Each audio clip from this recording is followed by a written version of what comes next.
ikaw lang sa'kin nagpakita tunay na pagmamahal. Kahit para bang tinatakal, malayo ka lang ng konti ay laging nakasunod. Kapag nandiyan ng tropa ay wala ka na sa mood. Ngayon alam ko na kung bakit ka ganyan. Ayaw mo lang ako na malayo sa'yo, kahit minsan ay inaaway mo na lang. Minsan di ko maintindihan, pero ito ang sigurado, ako ay mahal mo lang. Yan ang aking alam. Sa dami pa naman ang pagsubok sa akin na dumaan, nandiyan ka pa rin para ako'y mahalin. Alagaan at tamaan ko sakaling panghinaan ng loob. Binigyan pa ng amang Diyos ng mga anak, tunay ngang biyayang pinagkaloob. May pasasalamat na lubos. Ikaw ang aking mahal, wala na makakahing kapag mamahal mo. Buhay ko ay lali sa'yo.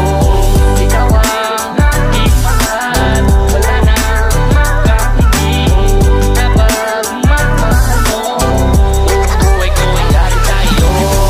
Marso 24 nung kami ay ikasal, para patunayan sa magulang at maging na rin legal ang pagkasama namin maging opisyal. At magkaroon man ng anak na lagi kong dasal. President ako na sa'king binigay, isang magandang bata at matulungin sa kanya nanay at panay. Lumalaban sa mga patimbalak, kasiyahan sa anak, yan ang tinitiyak. Si Daniela ang pangalawang anak, kamukha ko daw at parang ang mukha ko daw ay piniyak. Mahal ako niyang kahit minsan kami ay nag-aaway. Harap na nagtuwangan boses namin ang maririnig sa aming bahay. Real king ang bunso sa kanilang magkapatid, isang bakong bata at marami ang kumikilig. At pasasalamat ko sa aking mahal, si Jane, sa iyong nabinigay.